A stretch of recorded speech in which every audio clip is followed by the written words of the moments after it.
Basi tutakuwa tukiangazia jinsi ya kukabiliana na maswali ya fasihi, na kama kawaida Bembea ya Maisha ndo tamthilia ambayo tunaangazia jinsi ya kukabiliana na maswali ya Bembea ya Maisha. Kwa hivyo mtazamaji, alisema mwalimu majuzi kwamba tamthilia hii itatainiwa na aliweza kuangazia maswali mengi, na si mara moja tumemwona basi mwalimu akiangazia baadhi ya maswali, na baada ya kuangazia hayo maswali tukaona yakiulizwa, ingawa tasema kwamba mwalimu ulikuwa kule ama ulikuwa kwaje, lakini wakati akiwa kwa upande ule mwingine, lakini acha leo tuone kutakuwa kwaje. Mwalimu, tuanzie pale. Najua mwelekezo wangu Hiran Mugaisi yupo tayari kabisa kulitupa swali hewani ili mwalimu aanze kukabiliana na swali hilo moja kwa moja, na pengine wakati anajiandaa kulirusha hilo swali hewani, mwalimu kiujumla tu, kiufupi tu, kabla atupe swali hilo, tunaangazia Bembea ya Maisha. Mwanafunzi anapoangazia pengine marudio tu, anapopitia hasa kujitayarisha kwa mtihani wa kitaifa, afanyeje pale huyo mwanafunzi kwa sasa? Naam, kuna rafiki yangu fulani ambaye anapenda kusema kanseli ama kanseli ya mtihani. Anapenda kanseli, kutumia kanseli. Wanasema kanseli haitaki mchezo. Kanseli haipendi mchezo. Kwa hivyo mwanafunzi ambaye anajiandaa kufanya mtihani wa kitaifa mwaka huu, hasa ukirejelea tamthilia ya Bembea ya Maisha, tafadhali zoea kwamba utapewa maswali ambayo lazima ukafikirie. Au anaambia watu kila siku kwamba mitihani ya siku hizi hawaleti maswali ya moja kwa moja na maswali ambayo yatakuwa ni kama mswaki tu. Hapo hujasoma kitabu utakuwa na matatizo. Kwa hivyo kitu cha kimsingi ambacho tumekuwa kama wahubiri sasa, tumekuwa tukiwaambia wanafunzi kila wakati ni soma kitabu. Tumekuwa tukija hapa kila siku kwenye studio tunawaambia wanafunzi soma kitabu, na useme kwamba nimesoma mara 2 mara 3. Soma zaidi na zaidi, kwa sababu sasa hivi ninapozungumza wanakuuliza kuhusu tathmini yako ya kitabu. Je, unaelewa kitabu? Unaulizwa kuhusu wahusika, unaulizwa kuhusu mandhari, kuhusu ploti, kuhusu umuhimu wa mhusika katika kuendeleza anwani, unaulizwa kuhusu masuala ya migogoro katika kitabu, na hivi vitu hauwezi ukavipata kwenye matini. Lazima usome kitabu, uelewe mtiririko wa kitabu, na uelewe haswa ujumbe unaopitishwa na mwandishi, dhamira ya mwandishi, lengo la mwandishi ni nini, na matukio makuu yanayojitokeza katika kazi ya fasihi. Naam. Kwa hivyo soma kitabu, usihadithiwe. Baadhi ya wanafunzi katika shule nyingi tu utapata kwamba kuna wakwasi wake wa lugha ya Kiswahili na pengine riwaya, tamthilia na kadhalika. Kwa hivyo anatengewa muda wake, anapewa maandazi hivi tu, nisimulie kulikuwaje, anaanza kusimulia kihadithi kwa sababu pengine mwingine hana nafasi ya kusoma. Uzembe hautawapata usiku, unaweza pata mtiririko si kwa undani, mambo ya kijumla tu, ni mambo ya kawaida utapata. Kwamba kuna mtu aliyekuwa akifanya hivi, huyu akafanya hivi, lakini huyu aliyefanya hivyo utamjua ndani, mtazamaji. Na pengine tuangazie swali la leo mwalimu, na jinsi ya kuweza kukabiliana na swali hili. Tayari mwelekezo wangu ameweza kulirusha hewani swali hili. Leo tunazungumzia Bembea ya Maisha tulivyosema, na ukiangalia vizuri leo swali letu limerusha katika sehemu ya 5. Kwa sababu swali linaweza kuja sehemu ya ba, a au cha, au hata da, inategemea na jinsi mtaini ataamua. Lakini kija katika sehemu ya ba, cha na da, huwa ni kuchagua swali moja kati ya maswali ambayo umepewa. Ndio maana nasema pale jibu swali la 4 au 5. Unaweza ambia jibu swali la 2 au 3. Unaweza ambia jibu swali la 6 au 7, kutegemea na sehemu. Au swali la kwanza ni lazima, iwapo itakuja sehemu ya lazima. Na nilikuwa nimwambia wanafunzi hii sehemu ya tamthilia wajichunge zaidi mwaka huu. Na tamthilia ukanyepesi, lakini watu waanguka. Kwa mfano, ukiangalia kitabu chenyewe ni kidogo, lakini angalia maswali ambayo yanaulizwa. Hata bembea ikiwa ya kamba au chuma hatimaye hulika. Wanasema papo kwa papo kamba ukata jiwe. Bembea inapolika na kukatika haiwi mwisho wa mchezo, huungwa na mchezo kuanza tena. Weka dondo hili katika muktadha wake. Alama 4, tambua tamathali 4 za usemi katika dondo hili, kisha dhibitisha kweli kauli iliyopigiwa mstari kurejelea tamthilia ya Bembea ya Maisha. Kauli ipi imepigiwa mstari? Bembea inapolika na kukatika haiwi mwisho wa mchezo, huungwa na mchezo kuanza tena. Naam. Nadhani tunaweza anzia pale. Sasa swali hilo anaweza akaliondoa, bado tukihitaji tutamwambia arudishe. Bila wajua tuliambia watazamaji kwamba tamthilia Bembea ya Maisha wanalinganisha maisha moja kwa moja na bembea. Bembea tulisema ni kile kifaa ambacho watoto hucheza, ama hata watu wakubwa siku hizi, watu ambao wamekataa kuwa wakubwa wanajiita watoto. wanajiita sijui watoto wadogo katika Kiingereza. Sijui kama wataita, wajua watu wanaitana baby. Si waitani tu basi mtoto. Kwenye Kiswahili wanasema mtoto au waseme naam nipo hapa mtoto mwenzangu. Sababu wanaitana watoto. Na ndio maana wengi wakisijui njia kupitisha mahaba ama ni nini, wanatumia kile kifaa pia, bembea, kwenda mbele kurudi nyuma. Kwa hivyo hicho kifaa ambacho kinatumika na watoto wanalinganisha maisha na hicho kifaa. Kuna wakati hicho kifaa huwa kinaenda sana juu, kisha kinarudi tena nyuma na kinaenda. Kwa hivyo wanasema maisha ipo hivyo. Kwa maisha huwa haiketi tu kwamba ipo katika sehemu fulani. Kwamba wewe ni tajiri, utasalia hapo kwenye utajiri na utatikisika hata kidogo, utabaki pale. Au wewe ni maskini, utabaki. Au wewe ni mpumbavu, mjinga ambaye hajasoma, utabaki. La, maisha ni bembea. Kuna wakati itaenda mbele, kuna wakati itarudi nyuma. Kuna wakati utapanda, utashuka. Kwa hivyo wanasema hizo chini juu, juu chini ndio utamu wa maisha. Kwa hiyo ukiangalia swali ambalo tulikuwa tunarejelea, wamesema kwamba udhibitishe ukweli wa kauli iliyopigiwa mstari. Kwamba bembea inapolika na kukatika, haiwi mwisho wa nini? Wa mchezo. Huungwa na mchezo kuendelea tena. Bili, wewe katika maisha yako najua na watu wengine hata kina Ira, mtazamaji yeyote, umepatikana kwenye matatizo fulani katika maisha. Kuna wakati umekata tamaa maishani. Kuna wakati umekuwa katika maisha yako una matatizo mengi sana. Ukasema jamani Mungu, kama ni muda huu hata sitamani kuishi. Lakini najua kwamba ukata tamaa. Kwa sababu ungekata tamaa ungekuwa unaishi. Kwa hivyo tunasema kwamba maisha ya changamoto. Lakini changamoto hizi zinapotukumba haiwi mwisho wa maisha. Huwa tunakumbana na hizo changamoto, tunatafuta njia ya kuzishinda na hatimaye tunazishinda na tunaendelea. Kwa hivyo ukiambiwa kwamba bembea inapokatika na kulika haiwi mwisho wa mchezo, huungwa na mchezo kuendelea tena, ni kama kuambiwa kwamba maisha yanapokuwa na panda shuka au matatizo haiwi mwisho wa maisha. Watu hutafuta njia ya kusuluhisha matatizo haya na mwisho wa siku huendelea kuishi na kupata sababu yao kuishi na kuendelea na maisha.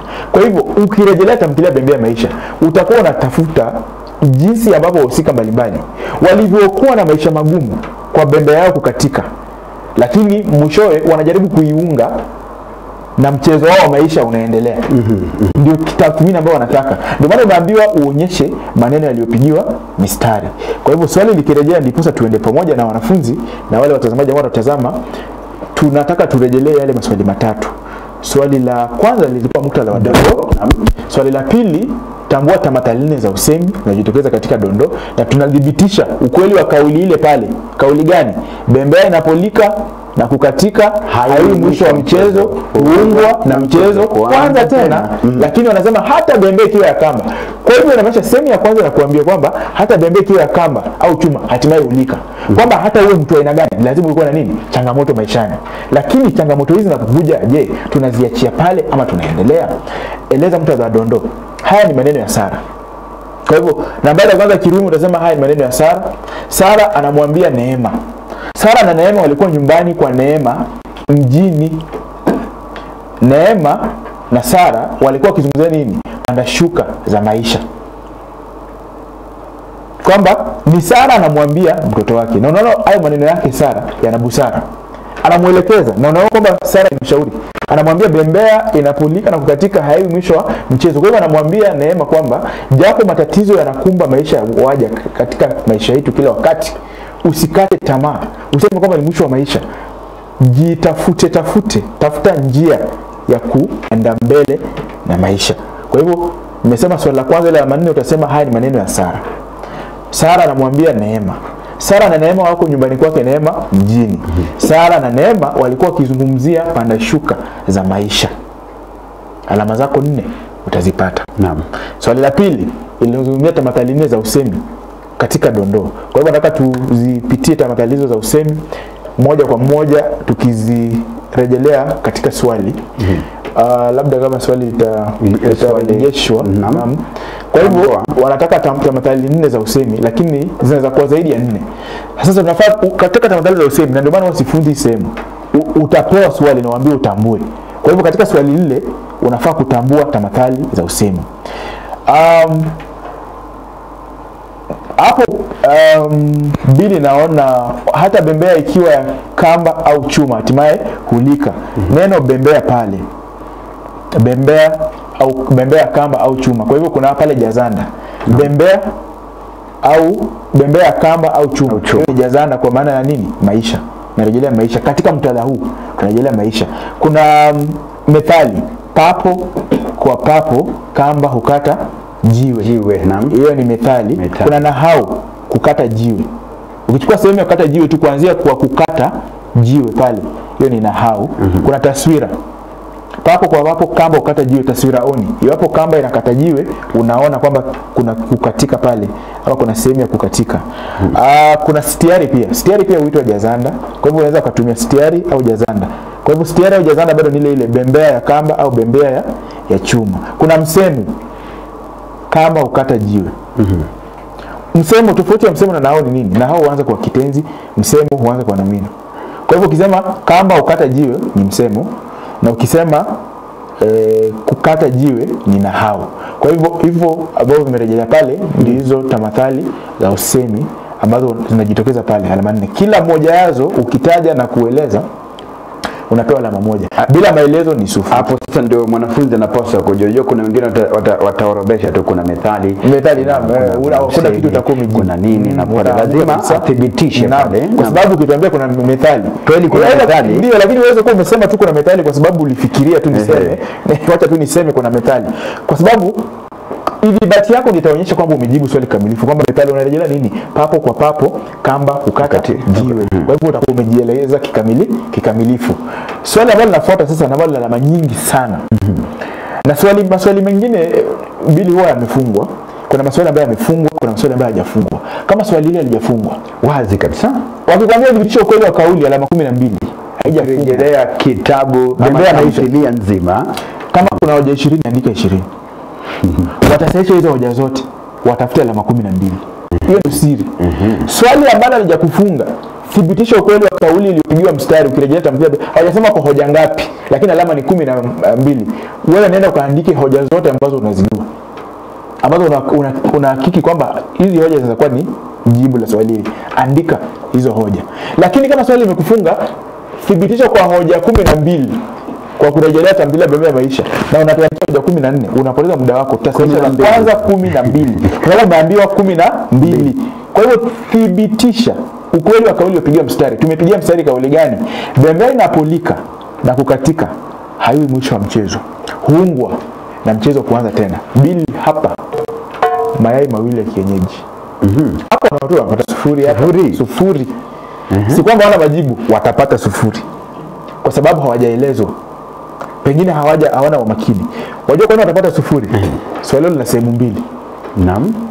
Bembea inapolika na kukatika haiwi mwisho wa mchezo, huungwa na mchezo kuendelea. Kwa hivyo kuna sehemu ambapo bembea imelika na kukatika, na jinsi ambavyo mchezo umeungwa na kuendelea. Kama hautaonyesha sufuri. Kwa hivyo swali hilo lina sehemu mbili. Na wanafunzi wao makini sana katika bembea ina huo mchezo, kwamba baadhi ya maswali mengi katika bembea maisha kwa ni maswali ambayo nataka ushughulikie pande ngapi? Mbili. Kwa hivyo swali hilo lina pande mbili. Kwa hivyo majibu yake atachukua mambo kama mwanzoni, hatimaye, mwishoni, hapo awali, vitu kama hivyo. Mfano tu, mwanzoni Yona na Sara wanaingia katika ndoa na wanakuwa na nini? Furaha. Hatimaye furaha yao inakatizwa pale wanakosa watoto wa kike na wa kiume, ule utasa na ugumba. Kwa hivyo bembea inaanza kufanya nini? Kukatika. Mwanzoni Sara na Yona wanaingia katika ndoa. Hatimaye wanakosa watoto. Baada ya kukosa watoto nini kamafanyika? Yona anaanza kumtesa nani? Sara, ama kumdhulumu nani? Sara kwa kumpiga. Kwa hivyo bembea inaanza kuonekana kwamba inakatika pale kwa kupigwa, kuteswa. Lakini mwishowe wanajaliwa watoto wangapi? Watatu wa kike. Kwa hivyo utakuwa umeonyesha kwamba bembea ilikatika, lakini haikuwa mwisho wa mchezo. Waliunga na mchezo ukafanya nini? Ukaendelea. Baada ya Sara kupata ugonjwa au maradhi ya moyo, anashindwa kutekeleza majukumu ya nyumba. ikiwemo kumpikia nani? Yona. Hata hivyo anamtumia rafiki yake Dina salamu aje amsaidie katika shughuli za nyumba. Ndio yeye ni mke, anapaswa kumpikia Yona. Hakuwa na nafasi ya kumpikia Yona kwa sababu ni mgonjwa. Bembea haikuishia pale. Mchezo uliendelea kwa sababu Yona lazima ale. Dina alikuja kumsaidia. Bembea inapolika na kukatika, hayo mwisho wa mchezo, huungwa na mchezo kuanza tena. Asna japo anatoka katika familia ambapo babake na mamake hawangeweza kumpeleka shuleni, hatimaye Neema anajukumika na kuwajibika na kumpeleka Asna shuleni. Asna anasoma na anahitimu na degree. Bembea ilikatika. Yona alipoteza kazi, wakawa hawana kazi, hawezi wakasomesha. Lakini Neema ambaye ni mkubwa wao anaamua kuchukua jukumu la kuwasomesha wadogo wake. Bembea inapokatika na kulika, hayo mwisho wa mchezo. Mchezo huungwa na kuanza tena. Neema alipopata ajali ile mbaya ya barabarani, Bunju ambaye hakuwa anamjua alimtumia madaktari wa kitengo cha flying doctors, wakamsaidia na hatimaye akanusurika. Bembea ya Neema ilikatika wakati alifanya nini? Alipata ajali mbaya ya barabarani. Lakini haikuwa mwisho wa mchezo. Mchezo uliungwa, bembea iliungwa na mchezo ukaendelea tena. Sara anapopata ugonjwa wake wa maradhi ya moyo, haiwi mwisho wa maisha. Neema anaamua kumpeleka mjini kutafuta madaktari ambao watafanya nini? Watamshughulikia. Japo ilikuwa ni pesa nyingi, Neema anagaramika na analipia matibabu ya mamake. Mwishowe mamake anaachiliwa, anatolewa hospitalini, anarudi wapi? Kijijini baada ya kupata afueni. Bembea ya Sara inakatika. Lakini haiwi mwisho wa mchezo. Mchezo unaungwa na Neema na unafanya nini? Unaendelea tena. Wakati Neema anarudi nyumbani, Sara anarudi nyumbani kwake kijijini. Kumbuka hapo awali Yona alisema yeye ni mke, yeye ni mume wa nyumba na mume hafanyi shughuli za kinyumba, kwamba jamii hairuhusu. Kwa hivyo hakuwa anamsaidia hata kupika. Ndio maana ilimbidi Sara amtafute nani? Dina aje amsaidie kufanya nini? Kupika na kusaidia chakula pale nyumbani. Lakini mwishowe baada ya Sara kutoka hospitalini na kurudi nyumbani, nini kinafanyika? Yona mwishowe anaungama dhambi zake na anakubali makosa yake na anakiri na anasema kwamba kuanzia sasa, huo muda sasa, baada ya Sara kutoka hospitalini, atatumia muda wake kumtunza mkewe na kumsaidia katika ugonjwa wake. Kumbuka mwanzoni ni yeye anampiga na kumdhulumu. Kwa hivyo bembea inapolika na kukatika, haiwi mwisho wa mchezo. Bembea yenyewe huungwa na mchezo kuanza tena. Kwa hivyo Yona tunaona anasema kwamba atatumia muda wake uliosalia kufanya nini? Kusaidia Sara kuishi maisha yake, ambayo hata hivi tunazungumza maisha yake ni mabaya kwa sababu ya huyu Yona bado. Wafanyikazi mfanyikazi wa Yona na Sara pale kijijini alieletewa na Neema, alitoweka kwa sababu ya kutokuwa mwaminifu. Bembea haikuishia pale. Neema bado aliwaletea mfanyikazi mwingine tena, kwamba bembea ilikatika. Yule mfanyikazi aliyeletwa sasa, yeye naye alianza kuwa mwizi. Baada ya kuwa mwizi na kutokuwa mwaminifu, alitoka pale nyumbani. Lakini Neema tena akaleta msaidizi mwingine, mfanyikazi. Kwa hivyo huo ni wa pili. Kwa hivyo inamaanisha kwamba bembea ililika na ikakatika, lakini hatimaye uliungwa na mchezo kuanza tena. Mchezo gani sasa? Maisha ya mfanyikazi kuja tena na wanaendelea vizuri. Yona anakuwa mlevi na anafutwa kazi. Baada ya kufutwa kazi, Neema anamsaidia kwa kumtumia pesa za matumizi. Baada ya Neema kusoma kwamba huyu mtu aliingilia ulevi akafutwa kazi ya walimu. Baada ya kufutwa kazi ya walimu akawa yeye ni bure, hana chochote. Lakini mwisho wa siku Neema anakuja kumsaidia na kumwauni kwa kumpatia nini? Hela na fedha za matumizi. Bembea ya Yona ilikatika, lakini haikuwa mwisho wa mchezo. Bembea iliungwa na mchezo kuanza tena. Na majibu ni mengi mengi zaidi mwanafunzi. Kwa hivyo ukose tu mwenyewe anavyosema mwalimu kwamba kuthibitisha kwamba swali hili lina pande mbili. Kwa hivyo kuna wale ambao watachukua upande wa pili tu, kimoja hivi ama kimoja tu mwanzo ama mwisho, alafu adhani kwamba amejibu swali pasavyo, alafu utapata yai moja na mayai mawili ya kienyeji. Mayai mawili watu weki moja tunaweka mawili ya kienyeji. Ujala lakini kuna wanafunzi wanaopata mayai ya kienyeji wanapata sana, wanapata siku hizi. Kanseli haitaki mchezo. Kanseli haitaki mchezo. Wanapata mayai mawili ya kienyeji, wanapata vizuri sana. Iwapo mwanafunzi hajasoma kitabu, hajaelewa swali, kwanza kitu cha kimsingi tathmini swali, uelewe swali, kwa sababu unaona hujapewa swali moja kwa moja, wameenda wakapigia mstari sehemu fulani pale. Wanakuambia udhibitishe hiyo sehemu, ukirejelea nini? Tamthilia Bembea ya Maisha. Kwa hivyo usipofasiri kwamba bembea gani wanarejelea kwamba imekatika, imeungwa, mchezo haujaacha pale. Usipoelewa hiyo sehemu, inaonyesha kwanza majibu yako yote yatakuwa ya uongo. Kwa hivyo wale hadithi hapa cha pili tena sehemu mbili. Kwamba bembea imekatika, imelika na ikakatika. Thibitisha hilo kwanza. Onyesha kwamba kweli bembea imelika ikakatika. Kisha hii bembea imelika na katika sasa haikuzuia mchezo. Tena uonyeshe kwamba watu wameamua kuunga hii bembea ndio mchezo usisitishwe pale na mchezo ukaendelea tena. Usipoonyesha hautakuwa umejibu swali. Naam, nikitumai mwanafunzi hapo ushapata jibu ama majibu na jinsi ya kuweza kukabiliana na swali hili. Kuna mwanafunzi ambaye anatuma ujumbe hapa, anasema ulipokuwa ukijibu kila baada ya hoja uliokuwa ukisema ulikuwa bado unasema kuhusiana na ama kile kistari palipopigiwa kistari kwamba ni hivyo, kwa sababu katika mtihani asiseme anasema kwa sababu wanafunzi wanasema kwenye majibu. Swali nzuri. Wajua hapa tupo tunasomeshana na wafundisha. Kwa hivyo nikifundisha najaribu kusema hivyo ndiposa nilete ule muonekano wa jinsi ambavyo jibu linajitokeza. Lakini katika mtihani usiseme bembea inapolika tena katika hivi.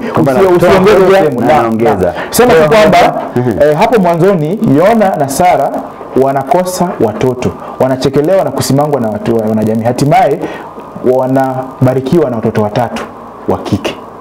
Hivyo utakuwa umemaliza. Sema ambapo wanakosa watoto kwa muda mrefu, wanasimangwa, mwisho wa siku wanapata watoto, utakuwa umeonyesha. Pili unasema kwamba baada ya kijakazi wa nyumbani kwa kina Yona na Sara kutokuwa mwaminifu, anatoweka pale nyumbani. Hatimaye ama baadaye Neema analeta mfanyikazi mwingine. Pala tu majibu, usiseme kwamba bembea inapolika. Nilikuwa nasema hivyo kwamba uone kwamba ni bembea imelika, mchezo hujakatishwa, tumeunga tukaendelea. Lakini usiseme hayo. Na msiseme mtihani. Asante.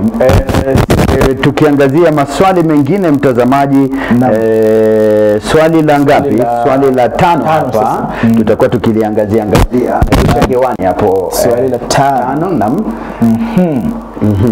Kila tukizungumzia hili unakuja na hadithi za alama. Heri zipotelee pote. Huyu sasa ashakuwa mbumbubu wa kutupwa. Wala huoni kuwa mchele umeingia mchanga. Kila tukizungumzia hili unakuja na hadithi za alama. Heri zipotelee mbali. Huyu sasa ashakuwa mbumbubu wa kutupwa. Wewe huoni kuwa mchele umeingia mchanga? Dondoo katika mtaala wake. Fafanua changamoto 8 zinazokumba asasi inayochimuzwa kwenye dondoo hili. Kwa hivyo kama hujui ni asasi gani wewe kuisha. Fafanua changamoto 8 zinazokumbwa na asasi, zinazokumba asasi inayochimuzwa kwenye dondoo hili, ukitolea mifano kwenye tamthilia ya Bembea ya Maisha. Unaona kama ile sasa nifunge. Wamesema 8. Kwa hivyo ukisema 8, wewe ni mpumbavu ukiandika 10. Labda tutaangalia 9 na 10. Wamesema 8. Fuata maagizo, acha kuwa mwenda wazimu. Jadili ufanisi wa mwandishi katika ukuzaji wa sifu kwa kupitia ritifaa, ukirejelea tamthilia Bembea ya Maisha. Jadili ufanisi wa mwandishi katika ukuzaji wa sifu kupitia ritifaa, ukirejelea tamthilia ya Bembea ya Maisha. Kwa hivyo tutaanza pale juu. Naam. Tena tukizungumzia hili swala unakuja na alama. Tutarudi pale, weka dondoo hili katika mtaala wake. Naam. Tupo sawa? Labda tusiwafanye wanafunzi sasa. Waona Bili. Naam. kauli hiyo ya kila tukizungumzia ile swala za alama wanarudi pale pale. Hadithi za alama. Hawa ni watu wawili walikuwa wanazungumza, mume na mke. Bunju na Neema walikuwa wanazungumza wakiwa nyumbani kwao mjini. Wanazungumzia nini haswa? Kuna mtoto wana mtoto hawa jamaa. Anaitwa Lemi. Lemi katika mtihani ambao umefanyika, Lemi anaonekana kupanda alama, lakini akashuka nafasi darasani. Anapanda alama zilipanda, lakini nafasi ilishuka. Inamaanisha kwa mfano, iwapo alikuwa nambari ya 7 katika mtihani ambao umetangulia, leo hii ako nambari ya 10. Ameshuka nafasi. Lakini alama zake zilipanda. Improved in the mean mark but dropped in position. Sasa ushaona mzazi kama huyu. Mzazi anasema kwanza, ukichukua ile sehemu yote, kuna mahali anasema afadhali hata angeshuka alama na apande nafasi. Au wazazi ambao wanaamini mtoto wake akiwa nambari ya kwanza hasa yeye ni mzuri, hata akiwa na alama haangalii. Alama haangalii. Lakini unajua katika mfumo wa CBC ambao unakuja hamna masuala ya nafasi. Kitu cha kimsingi ni kupata kujikuza na kuelewa, si alama. Na nadhani mwandishi alikuwa anajaribu kuleta swala la CBC au elimu ya umilisi, lakini kwa njia ya juu. Kwa sababu pale mke yeye ana kauli tofauti. Mama mtoto ama mkewe Bunju ambaye ni Neema, yeye anasema kwamba mtoto amejaribu, anapaswa kupewa pongezi. Anaambiwa hakuna, huyu ashakuwa mbungu wa kutupwa. Uone mchele umeingia mchanga. Afadhali hata angefanya nini? Angeshuka na alama na apande nafasi.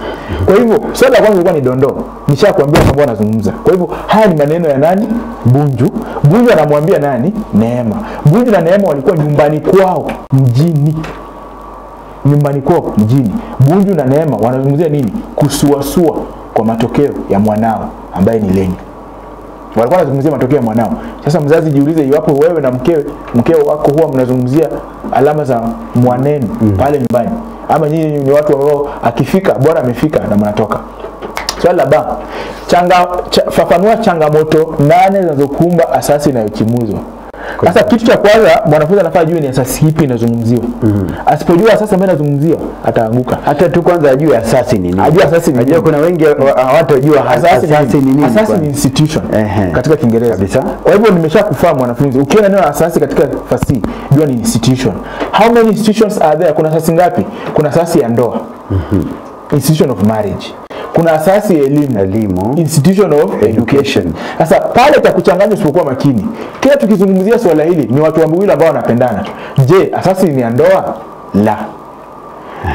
Ujumbe mkuu unaojitokeza ni nini? Kila tukizungumzia swala hili unakuja na hadithi za alama, washataja alama.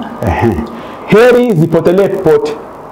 Huyu sasa ashakuwa mbungu wa kutupwa. Wewe wala huoni mchele umeingia mchanga. Kwa hivyo kitu ambacho wanarejelea sana kwa kiwango kikubwa hapa ni elimu. Kwa hivyo wanataka asasi ya elimu. Na swali limesema changamoto ya asasi. Kwa hivyo swali linafaa lijibiwe na nini?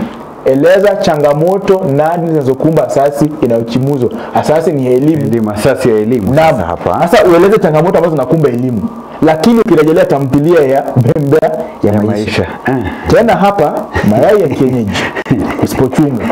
Na kama na mayai unaweza ukapata kwamba ni elimu, lakini usionyeshe changamoto. Kwa hivyo onyesha changamoto kisha utoe debate. Mfano, na unajua ni swala kufikiria. Elimu inashughulikiwa kwenye kitabu kwa njia pana sana, lakini wameificha. Elimu ambayo inajitokeza wazi, maudhui elimu inajitokeza wazi katika familia hii kupitia Eleni, ambaye ni mtoto mdogo ambaye yupo shule, lakini kichangamoto lazima uwe makini. Na ndio maana nataka kuanza kuwapatia majibu kwa kuhepa ama kukwepa yale ambayo mnajua. Ndio ujue kwamba unafaa kufikiria kwenye mtihani.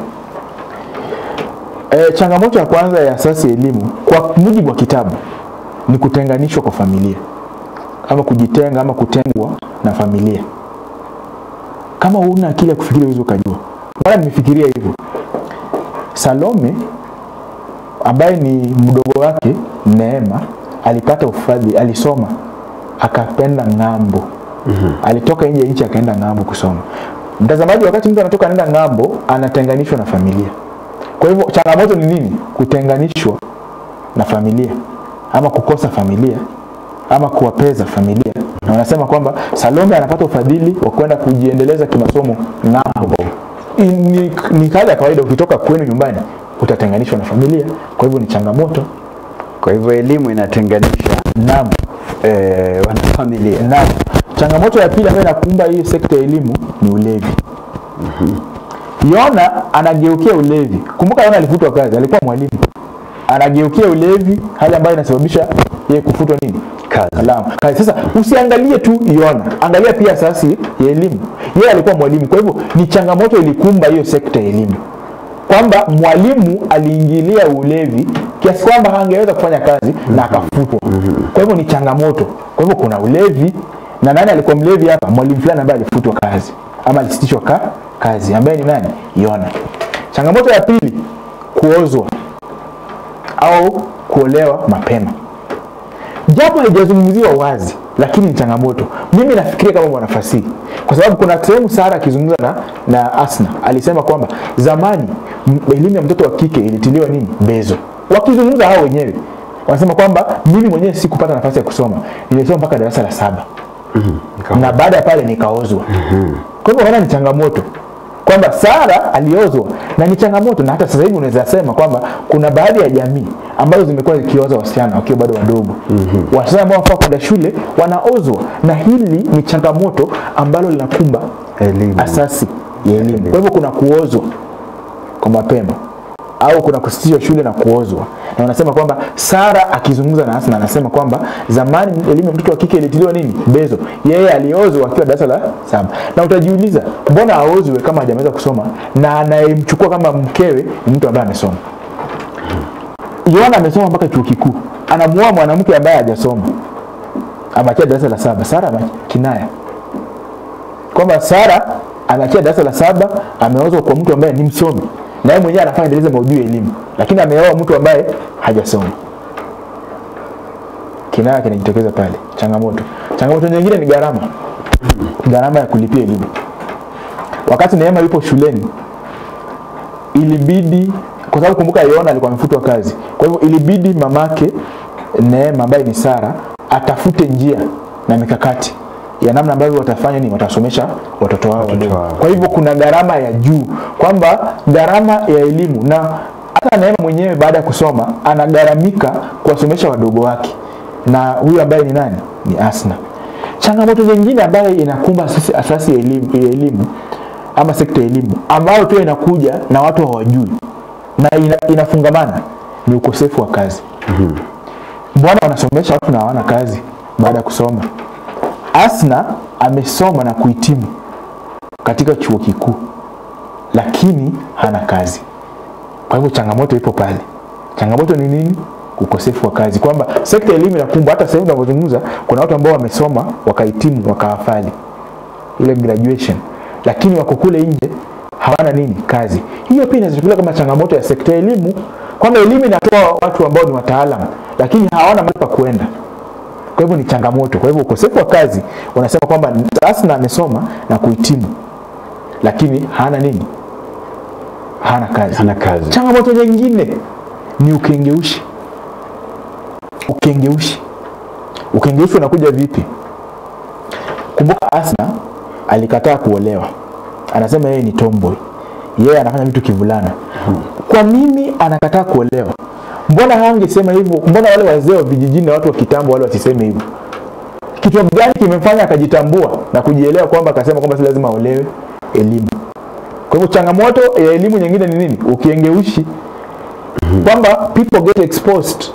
Ukengeushi. Na unasema Asna anakengeuka kwa sababu ya elimu anayopata katika chuo kikuu. Hali inasababisha yeye kusema kwamba hataki kuolewa, yeye ni tomboy. Anataka kuishi kivulana, asifanye masuala mengine kama watu wengine. Nimewapatia majibu mengi sana. Naam. Kuna mwanafunzi hapa anasema mwalimu amenifaa. Hilo swali tuliulizwa juzi nikashindwa kunijibu. Asante sana mwalimu. Alipata angetuambia iwapo alipata mawili ya kienyeji. Lakini anasema umemfaa sana na majibu ya swali hilo. Nikitumai wengi vile mnaendelea kunufaika pakubwa. Dakika 7 tu mtazamaji zimesalia ili tuweze kutamatisha. Najua kwa dakika hizi 7 zitatosha basi kumalizia swali. Ni swali moja na limesalia tu, ni swali moja ambalo limesalia. Labda bili Kira na kiweza tufaa na swali hilo la mwisho. Swali la mwisho tulimalizie kunje angaa tupate weekend sisi pia tupumzike. Jadili ufanisi wa mwandishi katika ukuzaji wa sifu. Tumecheza na kile wanafunzi tu. Jadili ufanisi wa mwandishi katika ukuzaji wa sifu kupitia ritifaa. Yaani tumekuchanganya kichwa bure. Tunataka utupatie jinsi ambavyo mwandishi ametumia mbinu ya ritifaa, lakini kuleta wahusika kama sifa za wahusika. Sasa hapa wanataka tu sifa za wahusika, lakini kinjia ya kiritifaa. Ritifaa ni mbinu ya uandishi, mbinu ambayo hurejelea aina fulani ya waishaji. Sasa hapa unafaa kujadili jinsi ambavyo mwandishi ametumia ritifaa, lakini wahusika ni tofauti. Kwa hivyo kitu ambacho mwanafunzi anafaa kufanya ni kwamba iwapo umeamua kutumia Yona kama mhusika, kwa mfano lazima utaje Yona kisha upeane sifa za Yona. Hicho ndio kitu ambacho kinafaa kijitokeze. Na kabisa mtu ambaye mbinu ya ritifaa inamwathiri sana ni Yona. Kwa hivyo mwanafunzi alipaswa kupeana sifa za Yona. Na wanasema ufanisi wa mwandishi kukuza wasifu. Wasifu ni sifa. Wakati mwingine ukiambiwa eleza wasifu wa anarejelewa, wasifu ni sifa tu za anarejelewa. Ama hulka, wakati mwingine wanatumia neno hulka. Wanasema kwa mfano tumia hulka. Wakisema hulka vile vile ujue kwamba hulka wanataka urejelee nani? Huyo nani? Mhusika ambaye anarejelewa. Kwa hivyo hapa unapaswa kutupatia sifa za Yona. Na sifa za Yona zinajulikana. Moja ni mlevi. Anaingilia uraibu wa pombe, hali ambayo inasababisha kufanya nini? Kupoteza nini? Kazi. Ni mwenye majuto. Baada ya kumpiga na kudhulumu mkewe na mkewe kupata maradhi ya moyo, mwisho kule anaungama dhambi zake na anasema kwamba anaomba msamaha. Atatumia nafasi iliyosalia kumtunza mkewe ambaye ni mgonjwa. Hayo ni majuto. Na wanasema majuto ni mjukuu, huja kinyume ama huja baadaye. Ni mwanamapinduzi pia. Ni mwanamapinduzi. Kwa sababu japo mila na desturi mbaya na potovu zilikuwa zimesheheni katika jamii hii, kwa kiwango fulani haungempigia kelele huyu jamaa wetu ambaye ni Yona, kwa sababu Yona pia alikuwa ameshikwa na itikadi na mila na desturi potovu. Kwa kumbuka ni jamii imemweka mwanamume kwa kiwango kile kwamba hafai kupika, hafai kufanya kazi za nyumbani, mwanamume anafaa kusikizwa. Utasa na ugumbo ukitokeza wanasema ni mwanamke ndio mwenye shida, si mwanamume. Kwa hivyo ni jamii imemweka pale, na anapindua kauli. Kwa sababu gani? Baada ya kupata watoto wa kike Salome, Asna na Neema, aliamua kuwapeleka shule. Na kumbuka zamani elimu ya mtoto wa kike haikuthaminiwa. Lakini aliwapeleka shule. Na baada ya kuwapeleka shule wanapata kazi kama Neema na kuendesha hata gari. Kwa hivyo ni mwanamapinduzi. Anapindua tamaduni fulani na itikadi fulani ambazo zilikuwa zipo katika jamii hii ya bembea ya maisha. Ni mwenye busara pia. Mtu ambaye ana busara ni mtu ambaye ana uwezo wa kufanya uamuzi pasi kushurutishwa au kulazimishwa. Japo tunasema kwamba ni mbaya, wakati anashinikizwa na jamii kwamba awe mke wa pili, hakumua mke wa pili. Alibaki hivyo na mkewe na akazaa watoto wasichana, na baada tena akaambiwa tafuta mke ambaye atakuzalia watoto wa kiume. Baada ya kuwasikiza, na mwisho wa siku ana ufanisi, kwa sababu watoto wale wa kike wote wananufaika katika maisha. Kwa hivyo ni mtu ambaye tunasema kwamba ni, kwa Kiingereza tunasema they can't be swayed easily. Ni mtu ambaye ana busara na vile vile msimamo wake ni dhabiti. Au pia anasema ni mwenye mapuuza. Kwa sababu ukiambiwa kitu unakataa kufanya, umepuuza. Kwa hivyo fasi ni rahisi. Ni jinsi ambavyo unasema. Ukisema ni mapuuza, unatuambia kwa njia gani? Msimamo dhabiti tena, hiyo mapuuza tena ni msimamo dhabiti. Kwa sababu ukiwa umepuuza kitu, una msimamo wako dhabiti. Lakini kule kupuuza ni sifa. Msimamo dhabiti ni sifa. Mwenye msimamo dhabiti, mwenye shukrani, anashukuru. Anasema kwamba anashukuru kwa yale ambayo Mungu amempatia. Wanawe wale wadogo, kunradhi, wa kike na kadhalika. Ni mlevi, anakunywa pombe ovyo ovyo. Yaani tunaweza shika. Karibu niseme mlevi kama nani lakini jamani. Mtazamaji, tunazo dakika 2 na hizi dakika mwalimu zitumie ili kumfaa mwanafunzi atakayetaka kuzungumza naye baadaye na pengine la kumalizia vile upande wako. Vizuri.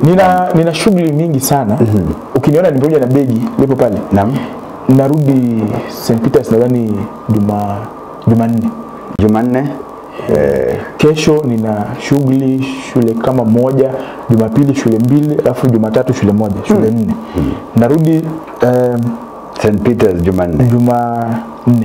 Na bado utalipo mshahara tu na serikali. Singalipo, si ni weekend. Sawa. Jumatatu uendi kazi kabisa? Jumatatu mimi mgonjwa.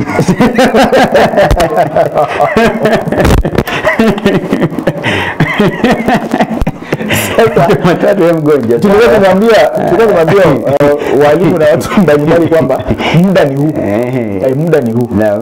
Muda ni huu. Ukitaka wanafunzi muda watatu tumekataa kufanya kazi. Ukiletea matatizo mengi sana tutaki. Kwa hivyo ukitafuta muda watatu nitakuangalia tu. Hata kama ni pesa zako hizo acha zikae. Hatuzihitaji. Kwa hivyo kazi tunafanya muhula wa pili, tutaanza kazi.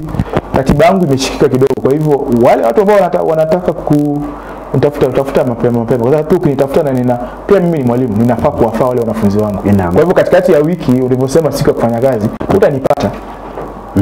Haswa ni weekend mara nyingi. Nakumbuka tuna weekend ngapi? Takriban kama 10. Kwa hivyo hizi weekend 10 ukichelewa hautaratibiwa. Na usiporatibiwa makosa na sisi tutakucheka wakati tutakuwa na fail mtihani. Ukitaka kunitafuta nitafute kwa 0712366932 0712366932. Mara nyingi sana usipige hata simu. Nenda kwenye WhatsApp, tuma ujumbe pale. Nitapata ujumbe wako. Na pia vile vile wanasema kwamba hiyo nambari imeundwa kwa njia kwamba itakujibu yenyewe. 0712366932. 0712366932. Hata unaweza kutoka kwenye barua kama wewe ni mtu ambaye umeendelea sana, nitafute kwenye barua pepe oderowithbrian@gmail.com. Na pia lazima nije shule. Ukitaka nikutainie mitihani pia nafanya sana. Shule nyingi tumetaini mitihani, tunakutainia mtihani, watoto wanafanya, wanapitia na durusu, alafu matokeo yanakuja mazuri, unafurahia. Ni hayo tu. Asante mwalimu Whitkins. Asante vile mwelekezi wangu Hiran Mugaisi. Mwalimu atakuwa mgonjwa Jumatatu, kwa hivyo ataingia shuleni Jumanne na kila Jumatatu na kila siku atakapokuwa hayupo shuleni. Mwalimu mkuu wa St. Peter's atakuwa mgonjwa. Kwa hivyo tupatane weekend kesho. Kwaheri mtazamaji.